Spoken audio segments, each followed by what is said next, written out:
Hola, ¿qué tal? ¿Cómo estás? Ahí vos que estás ahí del otro lado, yo me voy a presentar. Mi nombre es Alejandra, pero bueno, te quiero decir que no estoy sola, así que estoy acompañada. Así que, ¿cómo andas, Lautaro? Bien, todo bien. ¿Cómo estás vos que estás ahí en tu casa? Gracias por acompañarnos. Queremos contarte que pertenecemos al Ministerio Evangelio de Paz del barrio San Brisi. Estamos ubicados en la calle Bernardo de Irigoyen, 1436, entre Corrientes y Callao. Así que invitarte a que te puedas acercar. ¿Qué te parece, Alejandra? Sí, exactamente. Así que estamos comenzando a las 19 horas, así que puedes acercarte por este lugar. Muy y bien. sin más vueltas, vamos al mensaje. En algún momento el texto bíblico, en ese contexto del Antiguo Testamento que es tan pesado, pero que habla de esas fiestas. Habla de esas fiestas, pero que en el Nuevo Testamento aparece Jesús yendo a Jerusalén a festejar. A festejar, recuerdan el episodio, ¿no? De Jesús ahí con su familia, yendo, quedándose solito, porque se queda discutiendo con los maestros de la ley, su familia vuelve y él se queda solito ahí, discutiendo, cosas que hacían los rabinos, con 12 años, cosa de loco que hacía Jesús.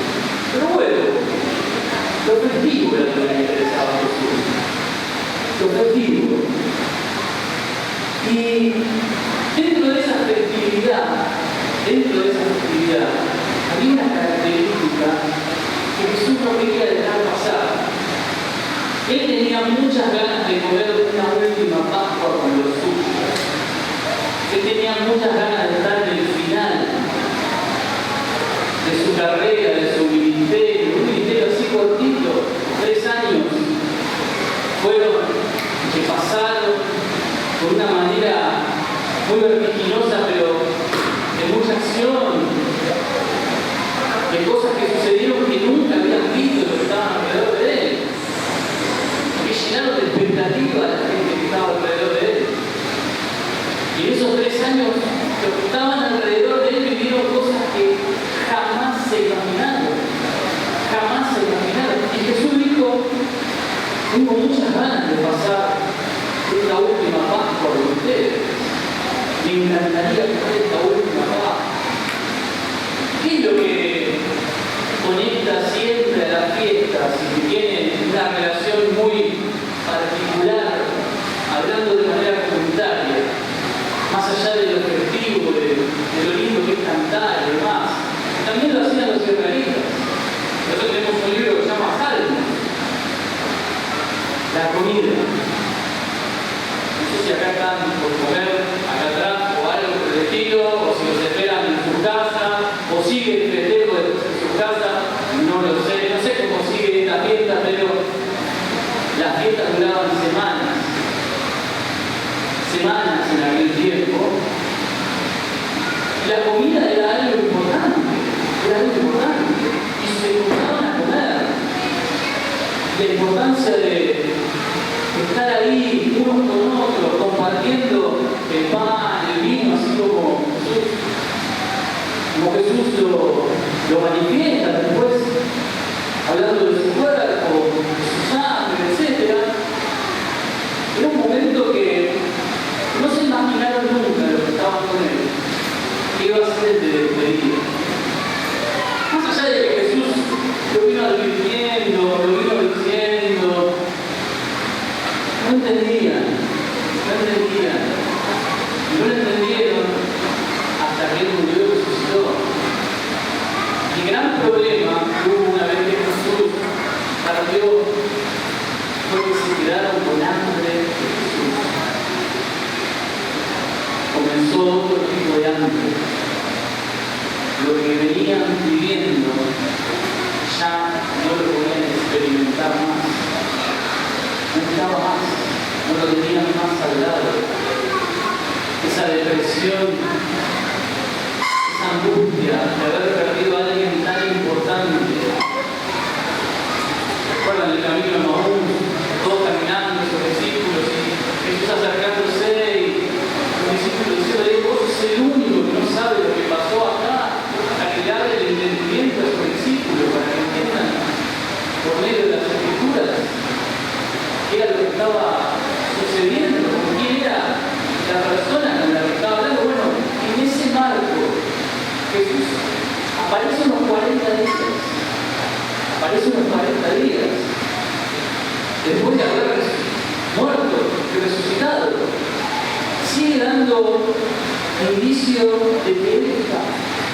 de que Él está. Jesús nunca se queda quieto, nunca. Y hace una promesa. En Lucas 24, el versículo 21 dice: he aquí, yo enviaré la promesa de mi Padre sobre vosotros, pero quedaos vosotros en la ciudad de Jerusalén hasta que seáis revestidos del poder de lo alto. Esa es una promesa. Le aparece una y otra vez. Esperen, le dice. Pero ustedes esperen. Quédense tranquilos y esperen. Todavía me falta la cruz, pero algo va a pasar. Algo va a pasar. ¿Qué pasa? Los deja con ese hambre que no saben ellos cuántos días les va a demandar. Cuando ustedes tienen hambre, saben con qué se pueden saciar tranquilamente. Saben si tienen la oportunidad quizás de pedir alguna vez comida, qué es lo que les van a entregar. Saben quizás si les cumplen el tiempo, 50 minutos, el tiempo en el que tarde en llegar la comida, pero saben que se van a saciar.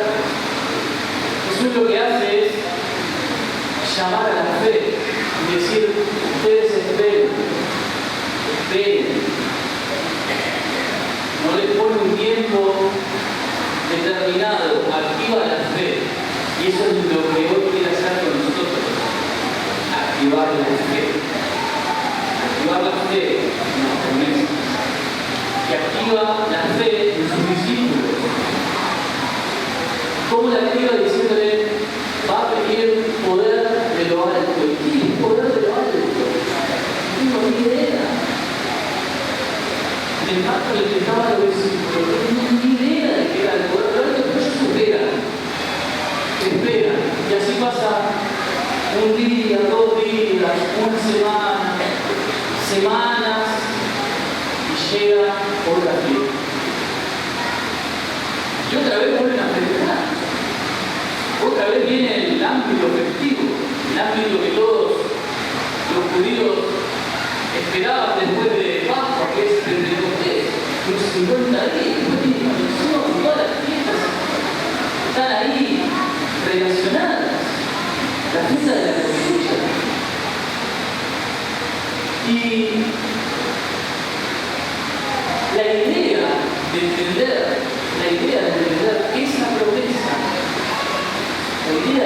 esa promesa, que estaban esperando, del poder de lo alto, hasta que no la recibieron, no pudieron saber qué era.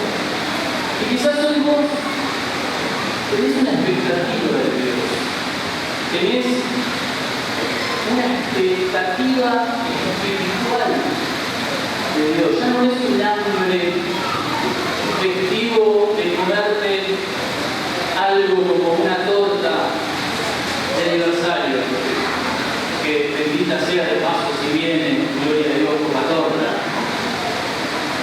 El hambre espiritual que había sembrado Jesús en sus discípulos no era una mentira, era fe que iba a venir a resolver lo que él había dejado en un vacío que solamente otro como él, es decir, el Espíritu Santo, podía llenar. Ahora, ¿cómo se puede completar si uno no tiene identificado lo que necesita para saciar esa idea de lo que tiene como hambre? ¿No tiene hambre de Dios acá? ¿Ven? Ahora, la pregunta más difícil es: ¿saben qué es lo que Dios les va a dar para saciarlos? Eso es más difícil todavía. Porque muchas veces la expectativa que tenemos nosotros es totalmente diferente a la que Dios tiene para entregarnos.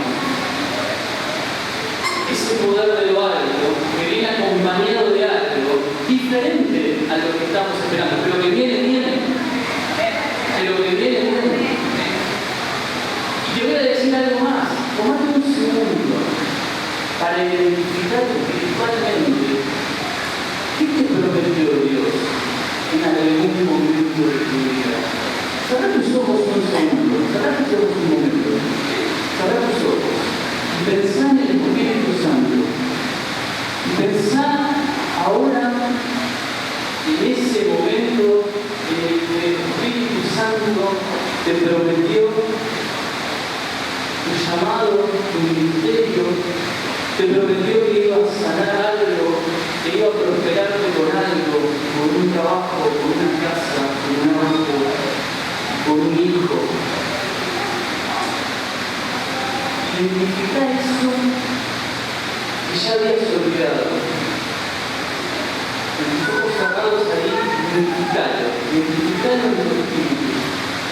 El Espíritu en algún momento abrió tu corazón y marcó tu vida una vez que naciste en Cristo Jesús, te dio un llamado a hacer algo, un propósito, te dijo, esto es lo que voy a dar. Si lo tenés identificado,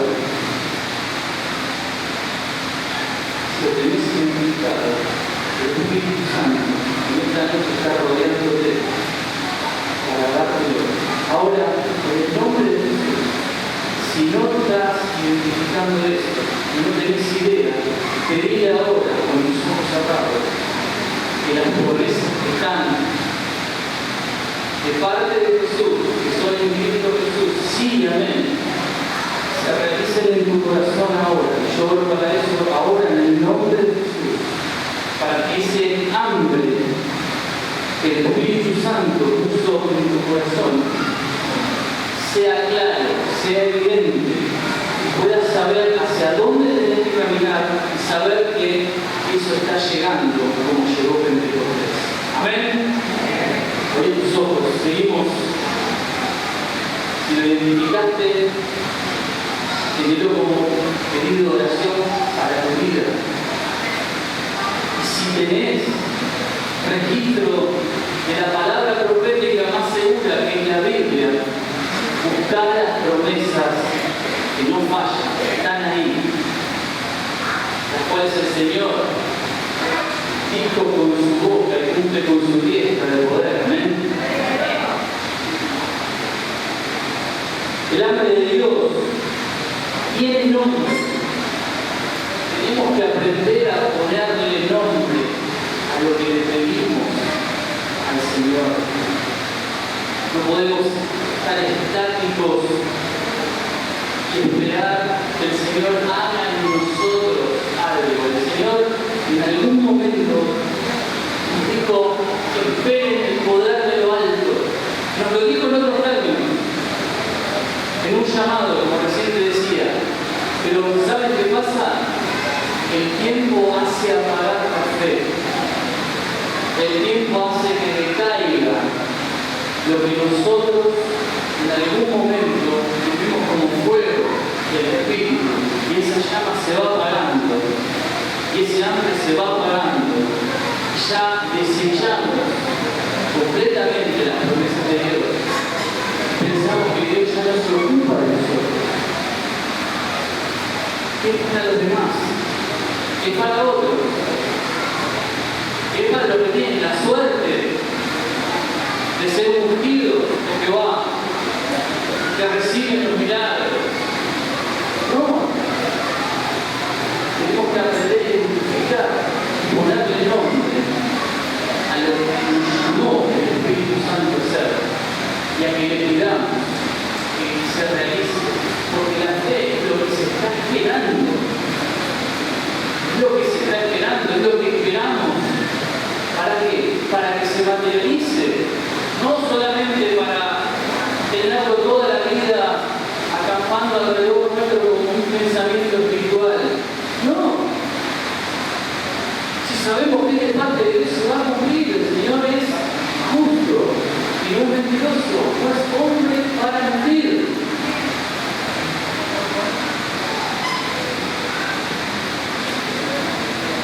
Una de las peores cosas que te puede pasar es pensar que Dios no te puede saciar nunca. Nunca. Lo que tenés como hambre es que suceda por medio del Espíritu Santo.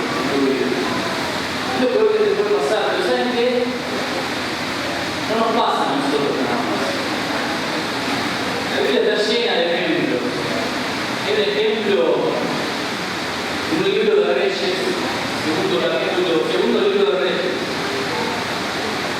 el capítulo 5, versículo 9 al 11. Lo voy a leer rápido y le voy a decir, le voy a contar la historia de lo que está sucediendo acá con un profeta llamado Eliseo.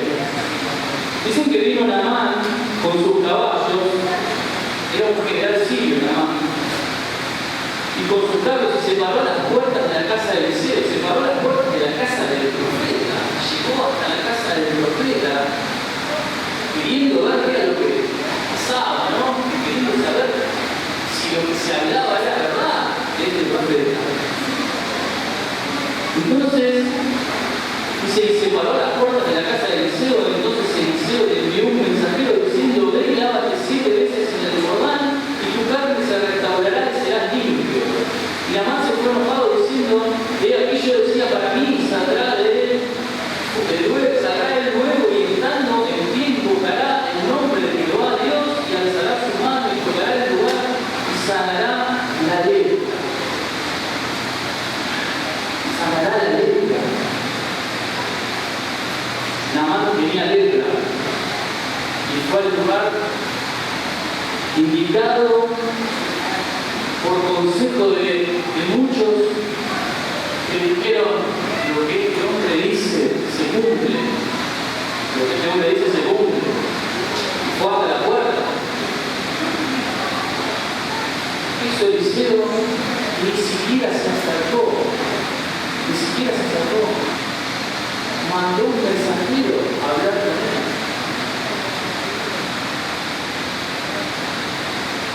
Pero limpio, se sanó. Él estaba enojado, caprichoso, lleno de ira porque no sucedía lo que él quería, como él quería. Como quizás nosotros queremos que sucedan las cosas de parte de Dios. Sin embargo, sucedió de otra manera. Cuando yo crucé 7 veces en un río que era turbio al lado de los ríos de donde él venía. Pero se cumplió la palabra y sanó. Y fue sano.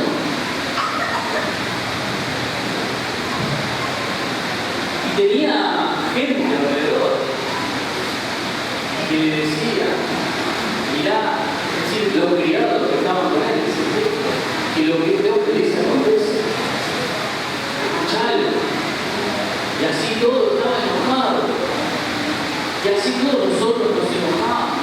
Porque Dios no hace en nosotros las cosas que prometió en el tiempo que nosotros queremos y como nosotros queremos. Interesante. Para reflexionar. Ahora, no pienses en pedirle a Dios, no pienses en pedirle a Dios cómo hacer las cosas. Pedirle en oración que Él piense por vos, que Él haga lo que quiera, pero sé genuino cuando decís que Él haga su voluntad. Dejar que Él haga, que tu mente después no te pase factura. Porque no se hacen las cosas como vos querés. Porque el Señor va a cumplir su palabra. Va a cumplir el ministerio que te prometió. Va a cumplir el milagro que estás esperando. ¿Por qué es poderoso para realizar? Amén. Hoy tenemos que saber que ya identificaste el hambre que tenés. Una vez que lo tenés identificado, tenés que aprender a pedirlo. Como el pan de cada día. Ese texto tan conocido, el pan de cada día, danos hoy. ¿Por qué todos los días? Porque los judíos conocían la historia del desierto. Se levantaban a la mañana y ya tenían el milagro ahí. 40 años viendo lo mismo, ya era normal. Nosotros normalizamos la expectativa que tenemos del poder de Dios, pero la minimizamos a que no va a suceder. Y el pan que pedimos es un pan ficticio. Es un pan que pensamos que viene, pero bueno, si no viene es porque Dios se olvidó de mí. Dios no está de acuerdo con bendecirme, no. Absolutamente no. El tiempo de Dios es diferente y el actuar de Dios es diferente. Él lo que quiere es torcer y quebrar tu manera de pensar para que entiendas que Él es soberano y que va a hacer como quiere en tu vida. Las cosas no van a suceder.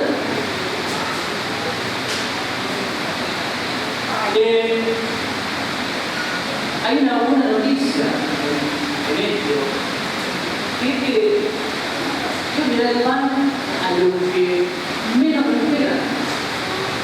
Es decir, si de lo que estamos acá, como estamos hablando, lo que menos esperamos que suceda un milagro en nuestra vida, y yo a veces soy uno, porque mi fe decae como la de cualquier hermano, y tengo que estar pidiéndole a Dios, aumentar mi fe, Señor. Aumentar mi fe, Señor. Pero hay una buena noticia. Hay una buena noticia que para los que pedimos pan, de lo que menos esperamos que Dios nos dé, es donde más Dios actúa de una manera totalmente diferente a la que cualquiera espera. Y ahí en Lucas, el Evangelio, el tercer Evangelio, en el cual nosotros podemos leer el capítulo 4, versículo 24 al 27, dice, y añadió, ¿no? Jesús, de cierto digo, que ningún profeta es acepto en su propia tierra, y en verdad os digo que muchas viudas había en Israel en los tiempos de Elías, cuando el cielo fue cerrado por 3 años y 6 meses, y hubo una gran hambre en toda la tierra, pero ninguna de ellas fue enviada donde Elías, sino a una mujer viuda de Sarepta de Sidón. Y muchos leprosos había en Israel en tiempo del profeta Eliseo, pero ninguno de ellos fue limpiado, sino Naamán el sirio. Estas dos personas que aparecen acá, la viuda y Naamán el sirio, son dos personas totalmente ajenas al pueblo de Dios. En aquel momento no merecían el favor de Dios, no merecían absolutamente nada porque estaban fuera del pacto. Y Jesús le dice, ojo, le dice a los que la tienen así de clara y que piensan que tienen todo el favor de Dios, ojo, porque cuando no había milagro, cuando el cielo se cerró, cuando no llovía, los únicos que recibieron, los más indignos de la sociedad, una viuda que era totalmente discriminada por la sociedad, que no tenía sustento alguno, los únicos que fueron ayudados con un milagro totalmente creativo fueron los que estaban totalmente fuera del pacto y no esperaban absolutamente nada de Dios. Y ahí nos podemos reconocer un poco. Una expectativa de decir, wow, qué parecido que tenemos a la larga. Y qué parecido que podemos sentirnos en gratitud cuando recibamos el poder de Dios en nuestras vidas.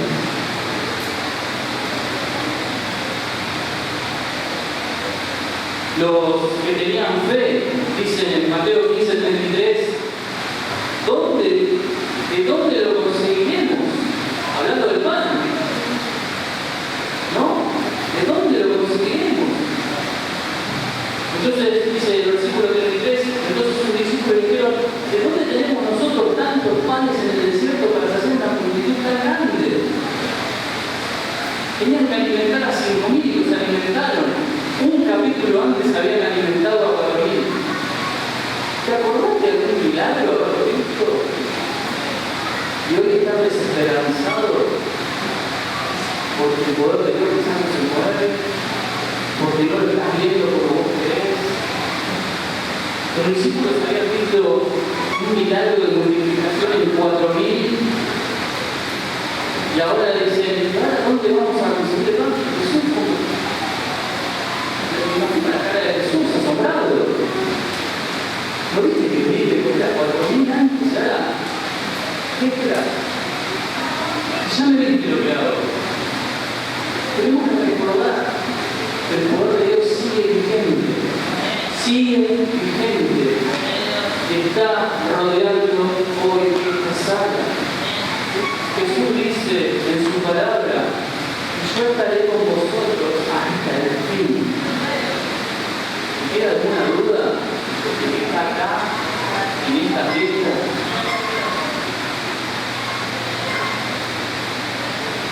Y entonces ignoraban tantos los que conocían a Jesús como los que no conocían al pacto de Dios, cómo era el milagro, cómo iba a funcionar ese milagro. Y en Juan 6:26 dice, respondió Jesús y les dijo, de cierto te digo que me gustáis no porque habéis visto las señales, sino porque comiste el pan y os saciaste. Vos podés estar conforme con la diaria, con lo que día a día tenés, la provisión de Dios, el pan ese real que Dios no va a dejar de darte. Pero Jesús quiere decirte algo más en ese texto. Las señales que yo hago están pidiendo algo, señales. No le sigas solamente por la comida. Eso para mí es fácil. Hay algo de poder de Dios que estamos ignorando espiritualmente y que Dios quiere activar hoy, en esta noche, en esta sala.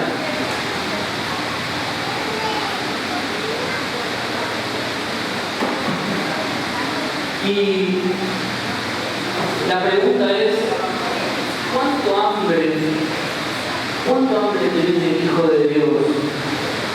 Un poquito más adelante, en el mismo Evangelio de Juan dice 6:35, Jesús les dijo, yo soy el pan de vida. El que viene a mí nunca tendrá hambre, y el que en mí cree no tendrá sed jamás. El que viene a mí, todo el tiempo tenemos que volver. No tendremos nunca más hambre. Jesús sabe el hambre que tenemos de Él. Todo el tiempo. Porque estar acá y adorar, como dice Frank, cruzamos el umbral de la puerta, ese hambre empieza a ser cada vez mayor. Y ahí necesitamos la potencia del Espíritu Santo que nos ministre durante toda la semana larga, que nos use también para ministrar a otros. Ese hambre va a ser saciado si lo buscamos, si creemos. Esa sed de Jesús. Y con esto termino. Una persona que entendió muy bien el concepto del cual les estoy hablando, y un comportamiento para el hambre que tenía, no le importó absolutamente nada para conseguir el alimento espiritual que necesitaba. No le importó el estatus social, no le importó absolutamente nada de lo que dijesen los que estaban al lado. Sí tuvo temor, pero fue valiente. Una mujer que está ahí también en el Evangelio de Lucas, en el capítulo 8, del versículo 46 al 48. Una mujer atrevida, un atrevimiento espiritual interesante. Dice el versículo 46, pero Jesús dijo, alguien me ha tocado, porque yo he conocido que ha salido poder